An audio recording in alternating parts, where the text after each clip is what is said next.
Hi guys, आज हम लोग बात करेंगे दिल्ली यूनिवर्सिटी में होने वाले एलएलबी कोर्स के लिए उसके एडमिशन के लिए जो एंट्रेंस एग्ज़ाम होता है उसके बारे में हम लोग बात करेंगे। जैसा कि हम लोग जानते हैं कि अब से पहले ये जो एग्ज़ाम है वो एनटीए कंडक्ट करवाती थी, नेशनल टेस्टिंग एजेंसी, लेकिन अब ये एग्ज़ाम सीयूईटी के अकॉर्डिंग होगा। सीयूईटी पीजी कोर्स के अकॉर्डिंग इस सब्जेक्ट का एग्ज़ाम होगा, इसके एंट्रेंस एग्ज़ाम कंडक्ट कराए जाएंगे। तो इसके पुराने सिलेबस में, इसके पुराने पैटर्न में और नए पैटर्न में कुछ बदलाव आए हैं, जिस बदलाव के बारे में हम लोग जानेंगे। इस बदलाव को जानने से पहले हम लोग जानते हैं एलिजिबिलिटी के बारे में। तो मैं आपको बताऊं, जनरल ओबीसी और ईडब्ल्यूएस कैंडिडेट के लिए 50% मिनिमम मार्क क्राइटेरिया रखा गया है, और जो ओबीसी और पीडब्ल्यूडी एससी एसटी और पीडब्ल्यू कैंडिडेट हैं उनके लिए 45% की मार्क्स स्कीम रखा गया है। अगर आप एससी एसटी और पीडब्ल्यूडी से हैं तो आपको minimum 45% mark graduation and it's appropriate subject में होना चाहिए। अब हम बात करते हैं एग्ज़ाम का। तो एग्ज़ाम में टोटल 100 क्वेश्चंस होते हैं जो 400 मार्क्स के होते हैं। इसमें मेनली 5 एरिया से क्वेश्चन पूछे जाते हैं। जो एरिया है इंग्लिश, जो लैंग्वेज होता है हमारा, general knowledge, computer basics, general aptitude and logical and legal reasoning से क्वेश्चंस आती है। हम बारी बारी से अब देखेंगे कि कौन से एरिया से कहाँ से क्वेश्चन आने की प्रावधान है और कहाँ से क्वेश्चन पूछे जा सकते हैं। तो सबसे पहले हम बात करेंगे इंग्लिश और कम्प्रीहेंसन का। तो इंग्लिश और कम्प्रीहेंसन में सबसे पहले इंग्लिश ग्रामर से क्वेश्चन पूछे जाते हैं। इंग्लिश ग्रामर से कौन से क्वेश्चन पूछे जाएंगे? तो जो बेसिकली जो पास्ट ऑफ स्पीच हो गए, टेंस हो गया, इस सबसे क्वेश्चंस वन लाइनर क्वेश्चंस पूछे जा सकते हैं। इंग्लिश यूजेज एरर से क्वेश्चंस आएंगे। सेंटेंस एरर बनाना होगा आपको, उससे क्वेश्चंस पूछे जा सकते हैं। आपको जंबल फारा होगा, सेंटेंस करेक्शन होगा, इसके बाद सेंटेंस इम्प्रूवमेंट होगा। रीडिंग कॉम्प्रिहेंसन, ये कुछ ज़्यादा ही इम्पोर्टेंट हो जाता है। रीडिंग कॉम्प्रिहेंसन इसलिए इम्पोर्टेंट हो जाता है कि अगर एक ही रीडिंग कॉम्प्रिहेंसन पूछ रहा है तो कम से कम 3 या 4 क्वेश्चंस होते हैं उसके अंदर, कॉम्प्रिहेंसन के अंदर, और वो उसका वैल्यूएशन, मार्क्स वैल्यूएशन जो होता है वो 20 से 25 नंबर के आसपास पहुंच जाता है, 20 से 24 नंबर के आसपास पहुंच जाता है। इसीलिए रीडिंग कॉम्प्रिहेंसन पे ज़्यादा ध्यान देने की आवश्यकता है। पैराग्राफ कंपाइलेशन भी पूछता है, वन वर्ड सब्स्टिट्यूशन, ये भी ज़्यादा इंपॉर्टेंट है, इसकी भी प्रैक्टिस स्टूडेंट को करनी चाहिए। सिनोनिम और एंटोनिम्स भी पूछता है, आइडम और फ्रेजेस से भी क्वेश्चन आते हैं। अगर हम बात करें हिंदी लैंग्वेज में, तो हिंदी व्याकरण से क्वेश्चन आएगा, अशुद्ध प्रयोग से, परिच्छेद का उचित क्रम से क्वेश्चन आएगा, मतलब वाक्यों को उचित क्रम में सजाने के बारे में कि कौन सा वाक्य पहले होगा, कौन सा वाक्य बाद में होगा, या वाक्य परिष्कार से या पाठ बोधन से जो कम्प्रीहेंसन होता है उसके अकॉर्डिंग ये चीज़ें होती है। या एक शब्द के अनेक शब्द, जैसे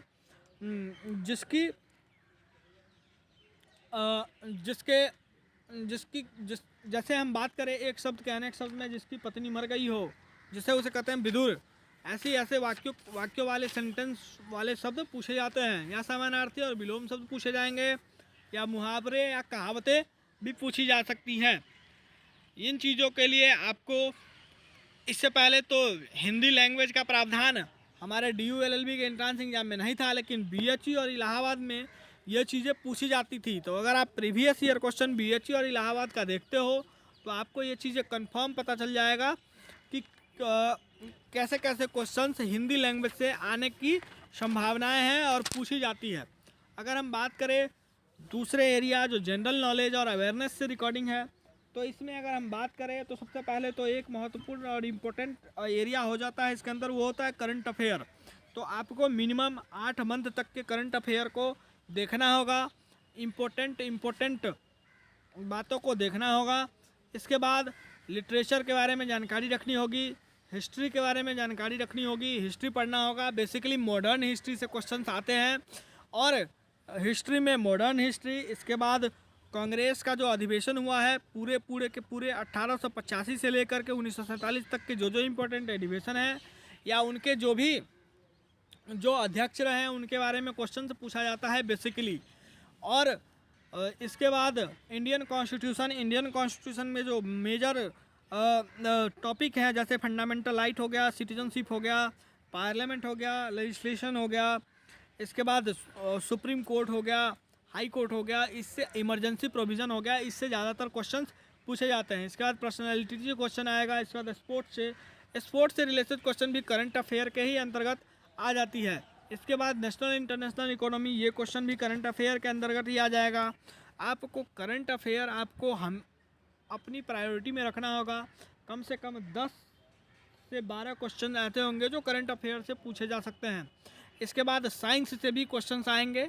बेसिकली जो अंडर 10th के जो साइंस हैं, जो 10th क्लास तक की साइंस है, उससे क्वेश्चंस पूछे जाएंगे।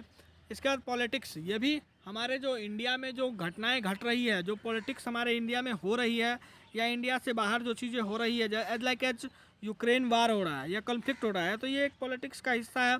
तो इस सब चीज़ों के बारे में भी आपको अवेयर रहना होगा। इस सब से भी क्वेश्चंस आ सकते हैं। इसका ट्रेड अवेयरनेस से भी आपको क्वेश्चन पूछे जाएंगे, ज्योग्राफी से क्वेश्चन रहेंगे और कल्चरल से भी क्वेश्चन पूछे जाएंगे।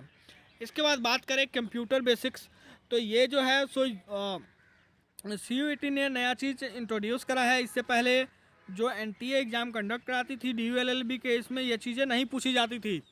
इसमें जो बेसिक्स कंप्यूटर के जो नॉलेज हैं, जैसे फंडामेंटल ऑफ कंप्यूटर हो गया, कंप्यूटर एब्रिविएशन हो गया, कंप्यूटर शॉर्टकट की हो गया, Microsoft Window, Microsoft Office, MS Word, MS Power Point, MS Excel, MS Access, MS Outlook, type of computer, storage device, hardware and software, input and output device, internet, computer network, website, web browser, computer virus, important computer related terms, इनसे questions आ सकते हैं। Important computer related terms मतलब जैसे हो गया कि questions आ सकते हैं कि CPU क्या होता है, या जो भी इम्पोर्टेंट जो शॉर्टकट टर्म जो हम लोग आम तौर पे जो बोलचाल की भाषाओं में यूज करते हैं, वो चीज़ें की क्वेश्चंस के रूप में वो चीज़ें फॉर्म होकर के पूछ सकती है। इसके बाद अगर बात करें जनरल एप्टीट्यूड और लॉजिकल रीजनिंग जनरल एप्टीट्यूड के बारे में, तो मैं एक चीज़ आपको बताऊं इससे पहले जो पैटर्न NTA का चल रहा था, उन्होंने DULL के एंट्रांस में मैथ को निगलेक्ट ही कर दिया था। 2-4 सालों से इन्होंने 1-2 करके ही मैथ पूछा था, लेकिन अब हमें लग रहा है ऐसा, क्योंकि CUET जो पिछले बार BHU का एग्ज़ाम कंडक्ट कराई थी BHU LLB के लिए, उसमें उन्होंने मैथ के वेटेज रखे थे। तो मुझे इससे लग रहा है कि मैथ इस बार DULLB के एंट्रांस पेपर में भी मैथ पूछे जाएंगे। कम से कम 10 से 12 क्वेश्चन ऐसे होंगे जो मैथ से पूछे जाएंगे। तो मैथ में आपको बेसिकली एलिमेंट्री मैथमेटिक्स आपको पढ़ना होगा। नंबर सिस्टम से रिलेटेड जितने भी टॉपिक है वो सारे आपको कवर करने होंगे। जैसे हम बात करें क्लॉक, आपको पढ़ना होगा, कैलेंडर पढ़ना होगा, एवरेज पढ़ना होगा, सिंप्लीफिकेशन पढ़ना होगा, problem of age and numbers, train पढ़ना होगा, LCM HCF पढ़ना होगा, परसेंटेज पढ़ना होगा, प्रॉफिट एंड लॉस पढ़ना होगा, पार्टनरशिप पढ़ना होगा, कंपाउंड इंटरेस्ट पढ़ना होगा, रेशियो प्रोपोर्शनल पढ़ना होगा, सिंपल इंटरेस्ट पढ़ना होगा, time and work, pipe and systems, pipe and time and distance, stock and share, discount banking, geometry mensuration, state union, sets और यूनियन, ये जो चीज़ें हैं सेट्स और यूनियन, ये चीज़ें जो आप देख रहे हो सेट्स और यूनियन, ये चीज़ें 11th की है। ये जो है सो 1-2 टॉपिक जो ऐसा है जो उन्होंने 10th के ऊपर का जनरल लीगल मतलब मैथ में डाला है, वो चीज़ें मैं आपको बताता हूँ। जो ये सेट्स और यूनियन आप देख रहे हो, ये चीज़ें 10th क्लास की नहीं है, ये 11th क्लास की है। परमुटेशन कम्बिनेशन भी 11th और 12th से लिया गया है, और मिक्सर और एलिगेशन, ये चीज़ें जो है तो आपका अंडर 10th है। एरिया अंडर 10 से पूछा गया है। वॉल्यूम और सरफेस एरिया, ये भी अंडर 10 के सब्जेक्ट सिलेबस से कवर आपके हो जाएंगे। इसके लिए आपको RS अग्रवाल का कोई एक बुक बनाना होगा, मैथ आपको बनानी होगी, मैथ में आपको कोशिश करनी होगी, क्योंकि अगर आप मैथ को अवॉइड करते हो तो आपका सिलेक्शन मुश्किल हो जाएगा। बिकॉज हमें जैसा लगता है कि मैंने पिछली बार जो BHU का सिलेबस देखा था, उससे हमें ऐसा लग रहा है BHU के क्वेश्चन को देखते हुए कि कम से कम 10 से 12 क्वेश्चन जो ऐसे होंगे जो मैथ से ज़रूर पूछे जाएंगे। अगर हम बात करें 5वें एरियाज का, लॉजिकल रीजनिंग का, तो लॉजिकल रीजनिंग में रैंकिंग से क्वेश्चन आएगा, लीनियर से क्वेश्चन आएंगे, अरेंजमेंट से क्वेश्चन आएंगे, मैट्रिक्स अरेंजमेंट्स पूछेंगे, सीक्वेंसिंग से क्वेश्चंस आएगा, statements argument, cause and effect, statement assumption, statement conclusion, number series, blood relationship test, coding decoding, interference, non verbal reasoning, analogy test, symbol board problem, direction of distance test, analytical reasoning, ये सारी चीज़ें reasoning में पूछी जाएगी। Reasoning में ये सारी चीज़ें आपको पूछी जाएगी। रीजनिंग भी बहुत ही आसान है और प्रीवियस ईयर क्वेश्चन में, क्योंकि रीजनिंग के वेटेज हमेशा से DU-LLB के एंट्रेंस एग्जाम में एक महत्वपूर्ण योगदान रखता है। तो मेरा सजेशन यही रहेगा आप लोगों से, आप लोग BHU के पिछले साल वाले क्वेश्चन को अपना आधार बनाएं, बिकॉज ऑफ क्योंकि CUET ही अब DU-LLB को भी कंडक्ट करवाएगी, तो उसी पैटर्न पर क्वेश्चन पूछा जाएगा।